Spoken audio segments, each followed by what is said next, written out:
أعوذ بالله من الشيطان الرجيم. بسم الله الرحمن الرحيم. My dear brothers, sisters, family that is watching, Assalamu alaikum wa rahmatullahi wa barakatuhu. We are here for our second session of our History Nights. We had our first session last Wednesday, and this is going to be a recurring show that happens here on Ilm Feed every Wednesday. And we're going to be joined by our esteemed guest, as you can see on the screen next to me, Brother Mustafa Briggs. Brother Mustafa, how are you doing? Assalamu alaikum. Alaikum salam wa rahmatullah. Alhamdulillah, I'm doing well. Alhamdulillah.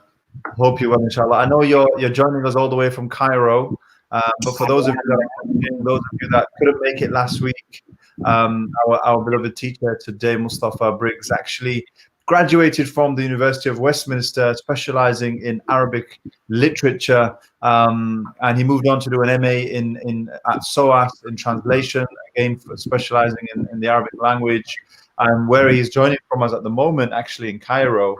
He then moved on to study Islamic studies and Arabic at the Al-Azhar Institute. And Brother Mustafa, actually, some of you may know from some of the previous series that he's done in the past, the Beyond Bilal lecture series, very, very famous. I'd implore you, if you haven't already seen that, to tune into that, inshallah. But for those of you that are watching and maybe this is the first show that you're getting involved in, make sure you check out the Ilm Feed YouTube page. You can catch up with last week's show. You can catch up with the history nights that we had during the 10 days of Dhul Hijjah. And there's all sorts of podcasts on there from a number of amazing guests, inshallah. And as we like to do every single week, we're not very original here or innovative. But for those of you that are watching, we would love to see you in the comments section. We would love to see where you are from. So there's already a lot of comments that are coming on here. If you can post an emoji of your country, if you don't know the flag of your country, then shame. But if you're able to post the flag of your country and then write the name of the country you're from, we love seeing the Ummah unite here on the Ilm Feed, and what better way than through emojis, inshallah. So do let us know what countries you're joining us from, and we'd love to get as many people as we can on here. So what is the topic of today? Today's topic, bi'idhnillah, is going to be on the West African Muslim empires. I know I'm very excited to hear today's lecture, today's talk, and I'm hoping that we learn something new about the West African Muslim empire. A lot of us have a bit of a history. Some of the empires of West Africa are quite well known, especially for those in Mali, etc. But maybe we'll hear something new. Maybe we'll hear something different, something which we don't always hear in the mainstream.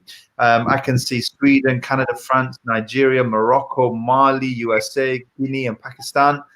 Keep those cities coming at the end, inshallah. We'll make sure that we note them. If you hear something or learn something special, a gem from today's lecture, write it down, and we want you to post it. And at the end, we'll pick the best gems that we can.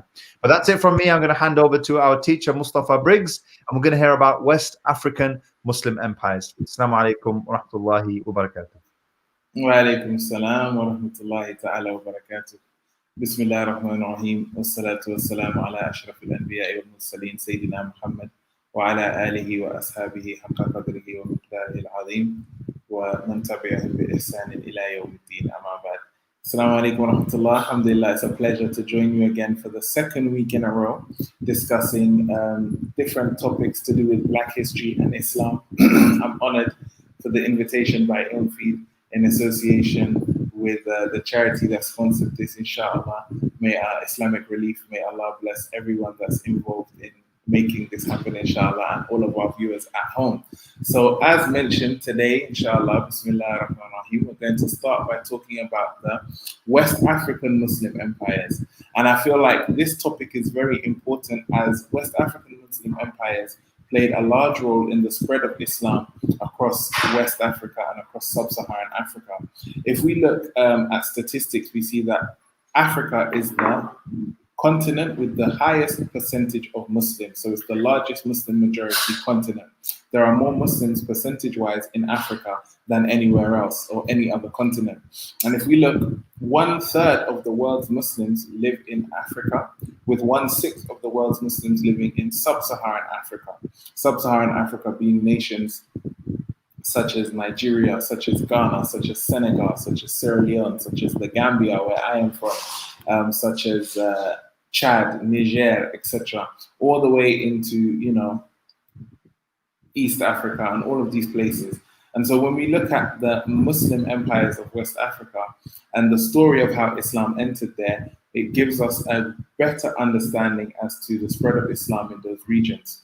So what is interesting is that for many people, they often assume that when they see black people or when they see West Africans in Islam, that Islam is not native to those areas or Islam has recently arrived in those areas. This is something that I've personally experienced. You know, taxi drivers, you get into an Uber, especially here in Cairo. Where are you from? I'm from Gambia, or I'm from Senegal, or I'm from Nigeria. Oh, okay. Fi Muslimi? There are Muslims there? Of course, there are Muslims there. And just to look back at when does Islam enter this region, we have to look back all the way to the time of the Sahaba of the Prophet Sallallahu Alaihi Wasallam. Immediately after the Prophet Sallallahu Alaihi Wasallam passed away, we know that the Khilafah passed on to Sayyidina Abu Bakr, and then Sayyidina Umar, and then Sayyidina Uthman, and then Sayyidina Ali ibn Abi Talib.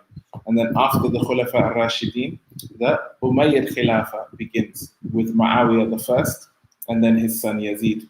So during the time of Muawiyah ibn Abu Sufyan, we see that he dispatched some generals into Africa in order for them to spread Islam in Africa. And this section of history is what they call the Futuhat, the openings. One of the generals that he dispatched was a Sahaba of the Prophet ﷺ by the name of Uqba bin Nafi. And he traveled with his uncle Amr bin As. They opened Egypt to Islam, and after Egypt, they continued to conquer North Africa. And Uqba bin Nafi managed to settle in Tunisia, and he established a city there called Karawan. And Karawan became very essential for the spread of Islam in Africa in general, as Karawan grew to become a center of learning. And many of the ulama and many of the scholarly families in North and West Africa claim their descent through Uqba bin Nafi, which is something that maybe we'll discuss later on in the lecture. Not only did we see the Sahaba and the generals of the Umayyads entering North Africa, but we also saw the family of the Prophet ﷺ moving into West Africa. So into North Africa, sorry. So we see, for example, in Egypt, we have Sayyidah Nafisa, who is one of the granddaughters of Imam Hassan. If we move further west into Morocco, we see that the first king of Morocco was Mawlai Idris al-Akbar, who was the son of Abdullah al-Kamil, and Abdullah al-Kamil was the grandson of Sayyidina Hussein on his father's side, and Sayyidina Hassan on his father's side, and Sayyidina Hussein on his mother's side. As Abdullah al-Kamil's father was Hassan al-Muthanna, the son of Hassan ibn Ali ibn Abi Talib, and his mother was Fatima bint al-Hussein ibn Ali ibn Abi Talib. So he moved from, during the persecution of the family of the Prophet ﷺ by the Khilafahs in the Middle East at that time, his brother Muhammad Nafs Zakiya tried to revolt against the Khilafah and was defeated. And then he, Mawlai Idris, decided to move away from the Middle East and into West Africa. And he came across a tribe who had already converted to Islam. They were native Amazigh people. And the chief of that tribe, who was Muslim, gave his daughter Kinza to Mawlai Idris as a wife. And he settled down. He had a son, Idris al-Azhar. And Idris al-Azhar was the one who founded the imperial city of Fez. And this is all roughly 1,100 years ago. So where does West Africa come into play? So during that time, the main source of gold for North Africa and for the Middle East and for most of the world at that time was from West Africa. And there were mighty kingdoms that existed in West Africa before the establishment of Islam and before Islam was being brought there. And these kingdoms had already established trade relations with the North. And so Islam started to enter into West Africa through the influence of these traders and these trading relations.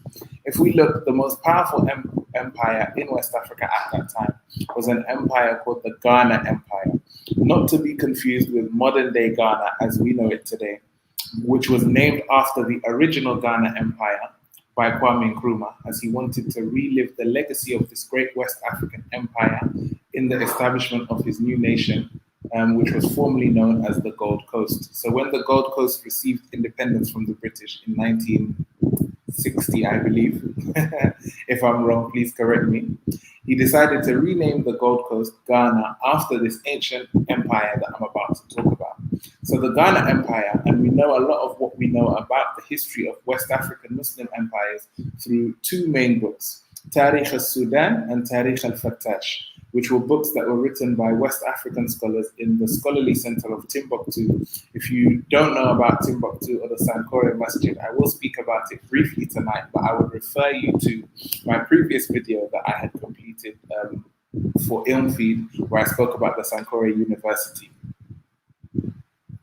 So with this Ghana Empire, in the book Tariq al-Sudan, we see that they say that the Ghana Empire had 20 kings before the time of the Prophet ﷺ and 20 kings after the time of the Prophet ﷺ, meaning that it was a very ancient empire that was firmly established in the region before the coming of Islam. So roughly 1,000 years ago, we start to see the influence of traders coming in from the north in the areas that the Sahaba and the family of the Prophet ﷺ had opened. And they start to settle in the Ghana Empire and trade. And so we see that in the year 10, in the early 1000s, we have an account of a scholar from Andalus, from Spain, called Al-Umari, who narrates that, called Al-Bakri, sorry, and he narrates that the king of the Ghana Empire at that time, who was not Muslim, lived a great and honorable life due to his friendship of the Muslims. And he states that the Bakri, this states that the capital city of this king was divided into two towns, and one town was for the Muslims and one town was for the non-Muslims. So all the way 1,000 years ago, in the middle of West Africa, the most powerful empire in West Africa, ancient Ghana, which is in modern day Mali and Mauritania. The capital is in between Mali and Mauritania. The king of the Ghana Empire, who was called Bassi at that time, had a town within the capital city specifically for the Muslims, because there were so many Muslim traders who were coming in, and also natives who had converted to the religion of Islam. And within this town, they had 12 masjids, one of which was the Friday Mosque. And in the king's own town, which was the non-Muslim town, the king had built a masjid in his own palace where visiting traders or visiting delegations from Muslim areas could come to pray. So Ghana was a magnet for Muslim traders because of the abundance of gold in the region. And gold was the standard currency there. And this king was so wealthy that he could afford to raise a large army of 200,000 troops and 40,000 archers and a large cavalry. And so we can see then the power and the influence that this empire had. And this king, the minister of finances in his kingdom, most of his interpreters and most of the ministers in his government were all Muslims. So we see this case of Muslims and non-Muslims living together. And even within his town, he had a tribe called the Hunahiyin, who were descendants of troops sent to Ghana by the Umayyad Khilafah during the first opening of Islam. So when I spoke about Muawiyah sending in Uqba bin Nafi, etc., the descendants of the soldiers who came from Arabia, who came from Quraysh, a lot of them had established their own community within the Ghana Empire. So we can see the relationship between the two. And what's very interesting about this as well is that we never hear of any Arab conquest of West Africa. So the Arabs didn't come in and force people to convert to Islam, but rather through trade and through intermarriage and through settling and through education, native Africans decide to convert to Islam due to their interaction with these people. But it's interesting to note that both traditional African religions and the peaceful practice of Islam accommodated each other. And this spirit of accommodation is something that still exists within West Africa today. So after the reign of Bassi, we see one of his successors called Warjabi. We see one of his successors called Kaya Magasise become one of the first people to convert to Islam. And this is estimated to be in the year 1037. So after Islam was already established in the kingdom, we see the first conversion of the rulers, turning these empires into Muslim states. And just next door in Takrur, the king Warjabi also converts to Islam. And Takrur was a Fulani empire. And these people were the earliest people to take Islam and make it the constitution of their kingdom. So we see Takrur, which is in northern Senegal, officially convert to Islam in the 1030s, the same time as the Ghana Empire, just next door in Mali, converts to Islam. And after that, we start to see the spread of Islam not just through traders now, but through clerical and scholarly families. And this is where the role of a certain tribe of people called the Jahanke comes in. And this is something that I really feel is not spoken about a lot, but needs to be spoken about. So Islam coexisted with these traditional religions earlier, and then afterwards, as people started to convert to Islam, many tribes and families decided to dedicate themselves to scholarship. And when they dedicated themselves to scholarship, they formed scholarly families or scholarly tribes. So one of these is the Jahanke people, and their grand sheikh was a man called Al-Haji Salim Suware. And Al-Haji Salim Suware was somebody who influenced the spread of Islam throughout West Africa. The missionaries of Islam in West Africa were mostly clerics at this time and not traders. So initially the people that brought Islam were traders, and then they became clerics, they became scholars, they became ulama.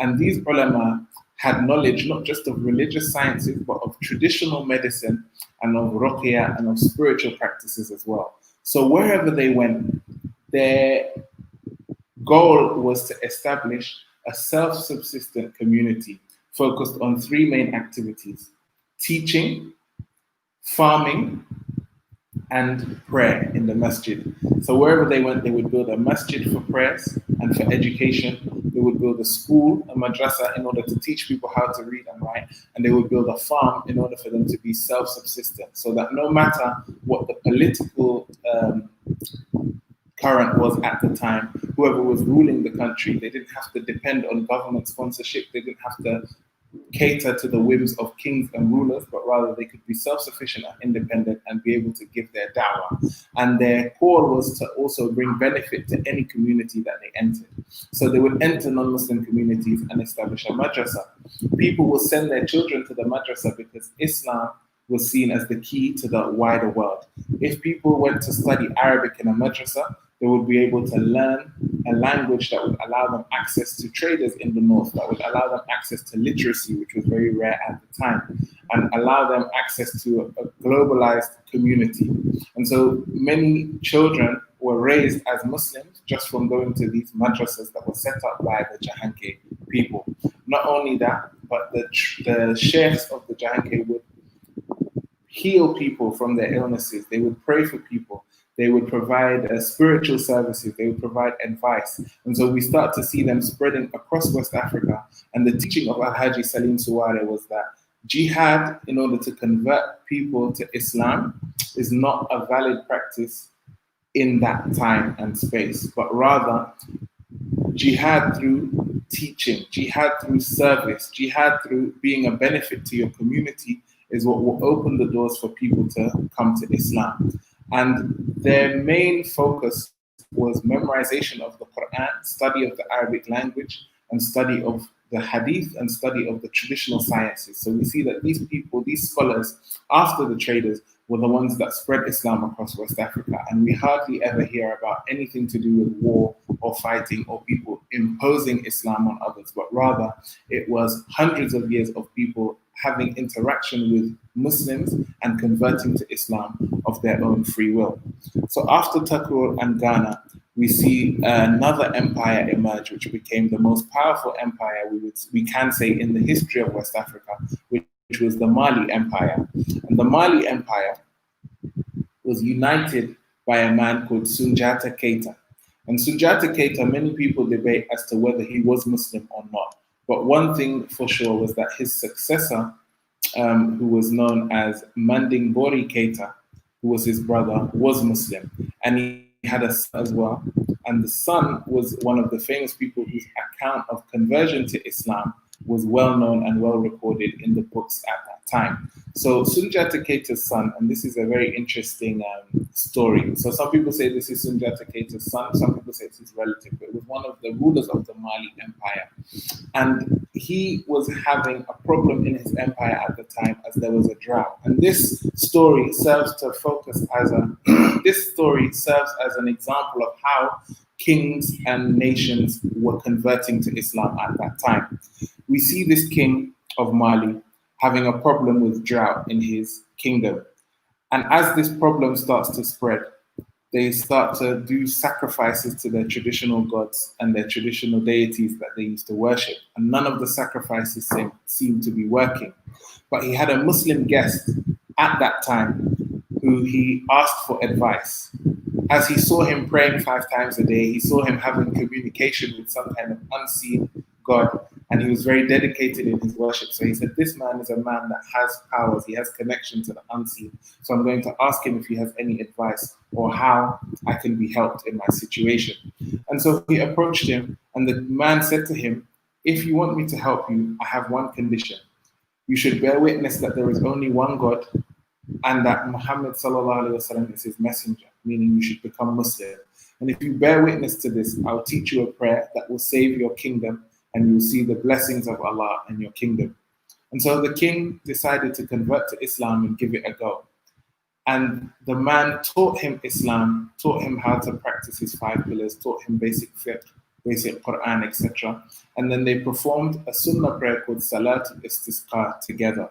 And this account is written in the history books, in the books of Tariq al-Fatah and Tariq al-Sudan.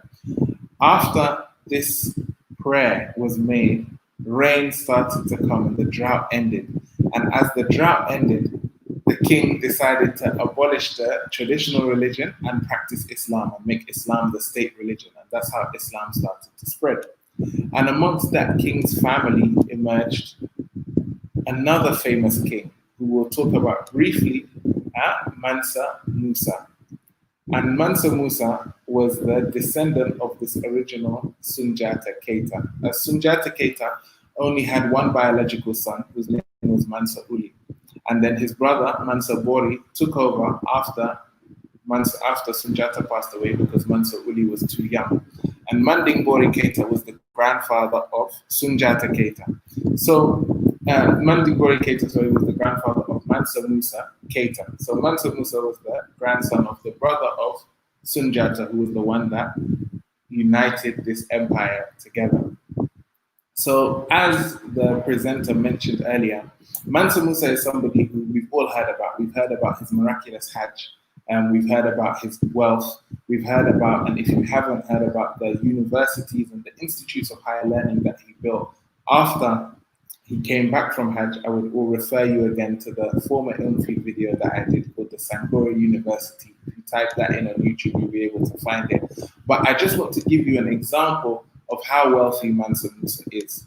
So Mansa Musa, for example, when he went on his Hajj, he gave 200 mithqals of gold to the person who was the guide that took him to Hajj, and he gave 5,000 mithqals of gold to the Emir of Cairo who hosted him in Egypt, where I currently am today. So if we look at a mithqal is equal to 4.2 grams, and 4.2 grams of gold, 4.25 grams of gold is worth $243 or 200 pounds. So 200 mithqals of gold was $48,000 in today's terms, nearly $49,000. And the 5,000 that he gave to the Emir of Cairo was $1.2 million in today's terms. So upon his return, he continued to patronize the arts. He built masjids. Every Friday he used to build a new masjid. And one of the masjids, as I mentioned earlier, became a center of learning, the Sankore Institute. And after his reign and after the fall of the Mali Empire, we see another empire rise that we don't hear too much about, but I want to talk about here, which was the Songhai Empire of the Soninke people. So Songhai Empire rose after the fall of the Mali Empire, and it took over all of its previous territories. And what's interesting about the Songhai Empire is that they have a famous king called Sunni Ali Ber and another king called Askia Muhammad. And Askia Muhammad, similar to Mansa Musa, also went on Hajj. And when he went on Hajj, similar to Mansa Musa again, he took an overwhelming amount of gold and he donated loads of gold in charity. But he did something very impressive that served as a testament to the influence and power of West African Muslim empires at that time.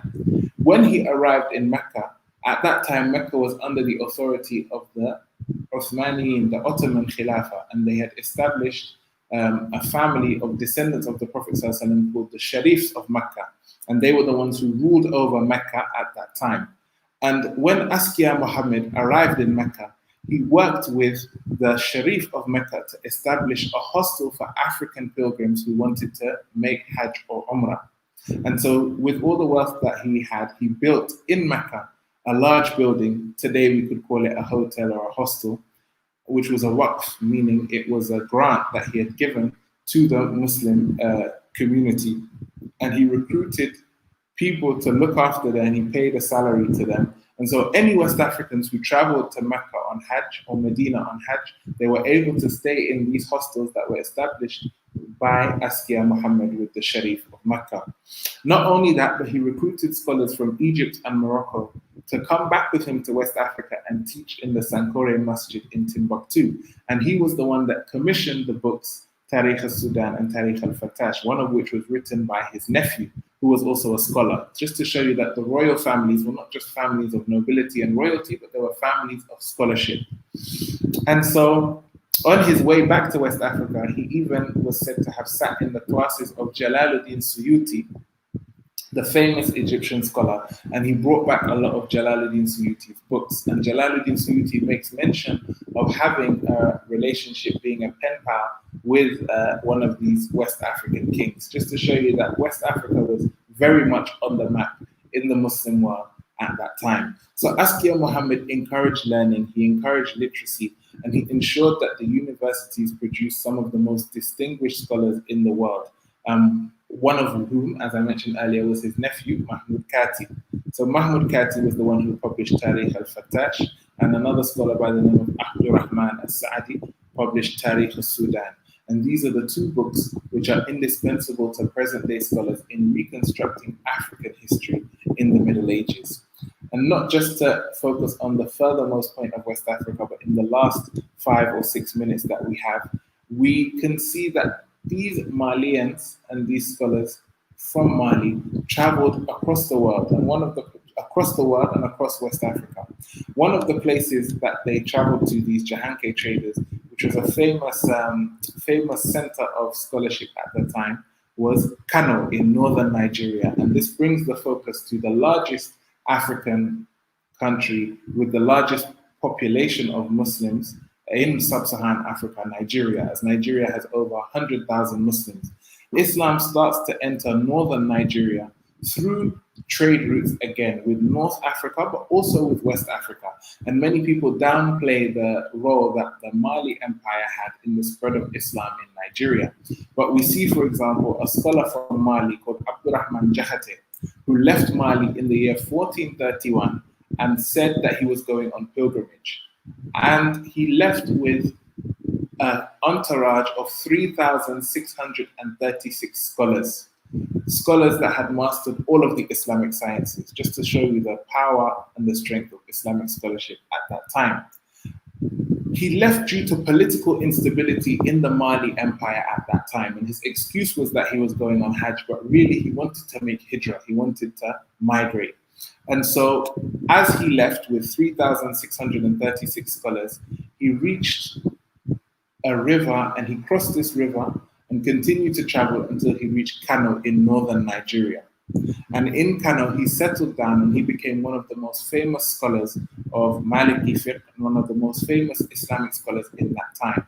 And this route was a route that had been taken by many, many people. And just after him, Abdurrahman, for example, he was a teacher to the Sultan of Kano at that time, the Emir of Kano, called Muhammad Rumfa. And Muhammad Rumfa was one of the most famous emirs of Kano in history, as he was the one that built the palace, which is still standing today, roughly 600 years ago, 700 years ago. And he was one of the most famous kings in the history of northern Nigeria. And this legacy of scholarship and interaction with North Africa and with West Africa had a very large impact on Nigeria. And we see, for example, many people from the Fulani tribe, and the Fulanis, as we know, were in Senegal, in Guinea, and in Mali, traveling to Nigeria and settling there. And their descendants later became the rulers of the northern Nigerian states. And if we look at the story of Sheikh Usman Danfodio, who I'm going to mention as the last person here, Sheikh Usman Danfodio was a Fulani whose ancestor Musa Jokoli migrated from Futa in Senegal or Guinea, depending on which Futa it is, Futa Jalon or Futa Toro, and he migrated into northern Nigeria. So we can see this trend, we can see this pattern of migration. And Musa Jokoli's descendant, Osman Danfodio, became a well-renowned scholar in his age. And towards the 1800s, the early 1800s, he decided to establish a kingdom. And this was because his students and his scholarly community that he had built were being threatened by a local king who did not like the spread of Islam in his kingdom. And so Usman Danfodio gave him an ultimatum: either you allow us to practice our religion in peace, or we will wage war and take over the kingdom so we can practice our religion in peace. And the king refused, and so he defeated the king and continued to spread his khilafah across northern Nigeria until it had reached even modern-day Niger and Chad. And they established what we now know as the Sokoto Khilafah. So I would encourage everyone to do research and understand the Sokoto Khilafah. And what's interesting is that framework established by Usman Danfodio in the Sokoto Khilafah still exists today in northern Nigeria. So if we look at northern Nigeria, I think 13 or 14 of the northern states ruled by Sharia law. And not only that, but the traditional emirs, who are the descendants of the generals of Usman Danfodio that he put in charge of each of the kingdoms that he took over, still rule and have political influence and cultural influence in northern Nigeria today. And they work alongside the federal government in administrating the laws of the country. So we can see that Islam is something that has had a long history and a long legacy in West Africa. We don't have time to talk about a 1,000-year legacy in a half-an-hour lecture as much as I had hoped, but please stay tuned and keep up with our social media on the Ilmfeed profile and on my personal profile, as this is something that I dedicate a lot of time to teaching and explaining. And inshallah, I'll be able to see you all next week, where we talk about a very, very interesting subject, a subject that not many people talk about, but I feel is very, very interesting to talk about in this Black History Month, and that is Nana Asma'u and the female scholars of West Africa. So I'm going to continue this topic. I mentioned Usman Danfodio this week, and next week I'm going to talk about his daughter Asma and the particular aspect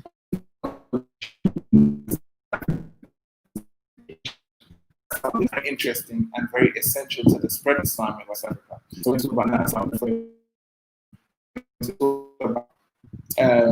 The other female scholar that came after her in Senegal, in Mali, and in many different places, and how female scholarship and female empowerment was essential in the region. I hope to see you all next week, inshallah. Jazakallah khair for having me. Assalamu alaikum wa rahmatullah. Wa alaikum assalam. Jazakallah khair, Brother Mustafa.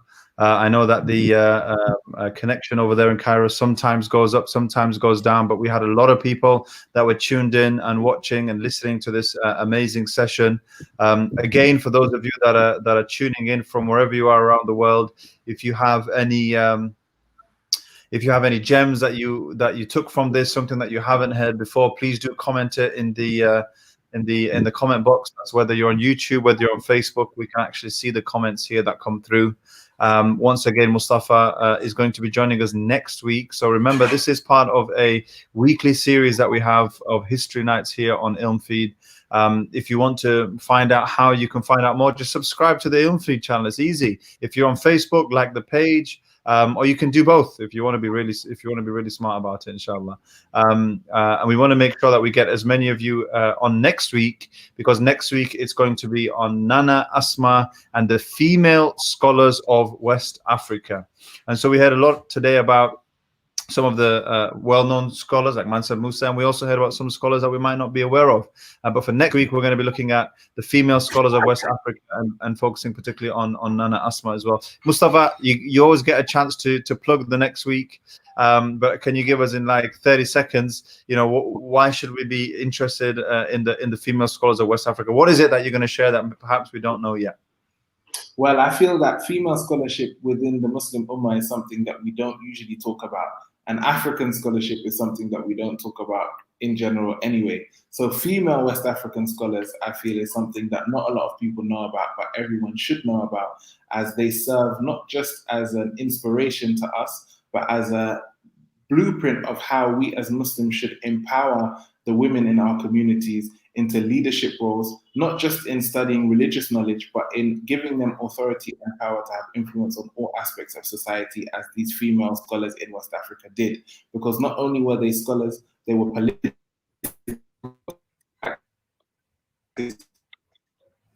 leaders, they were leaders who revolutionized their societies and where they lived, and led to a trend that helped preserve Islam and preserve humanity in that region. And so I feel like that's something interesting that everyone should take a lesson from, inshallah, and I'll be happy to share with you next week. Hopefully you've sold a few of our viewers, and that's going to be next Wednesday, 7 p.m. here on the Ilm Feed, YouTube or Facebook channel, depends on what platform you prefer, inshallah. And we do want you to get involved. We've got a lot of comments here. We don't want people to feel that we're ignoring them. I'm just going to pick on one more comment because we're running out of time. And the comment here is from, well, it's OS75. It's Mustafa, could you recommend some books? So maybe on the topic that you spoke about today, any particular book that you could recommend, or on any of the topics that we've spoken about or going to speak about in the next few weeks. Any books that we could recommend? Yeah, so I do actually have a reading list that I have published on a website called Sacred Footsteps. And on that list, I've written a list of books, but I'll name a few of them here. I would say if you want to know about Nana Asma in particular, I would recommend a book called One Woman's Jihad by Beverly Blow Mack and Jean Boyd. And that talks about biography, it talks about her life, and it even gives translations of some of her books and poems. Also, there's another book called The African Caliphate by Ibrahim Suleiman, which talks about the works and teachings of Uthman Dan Fodio. The Walking Quran by Rudolf Ware, which talks about Islamic education and embodied knowledge in West African Islam. Beyond Timbuktu by Professor Usman Khan, and that's an intellectual history of Muslim West Africa. Another book, amazing book that I bought on my recent trip to Harvard University last year, called African Dominion by Michael Gomez, which is a new telling of empire in early and medieval West Africa, and that deals with a lot of themes specifically about the Muslim West African empires. There's another book called The Greater Jihad, Fighting the Greater Jihad, which speaks about a particular sheikh called Sheikh Ahmed Bamba in Senegal. And there's another book called Living Knowledge in West African Islam by Zachary Wright, which talks about the community of Sheikh Ibrahim Niasse, also in Senegal. There's a book called Trans-Saharan Book Trade. And this book, The Trans-Saharan Book Trade, is a collection of different books and essays which talk about the intellectual history in West Africa. And last book that I'm going to recommend is Beyond Jihad, The Pacifist Tradition in West African Islam by Lamin Saneh, Laminsaneh. And we can find it on which website was that, Mustafa?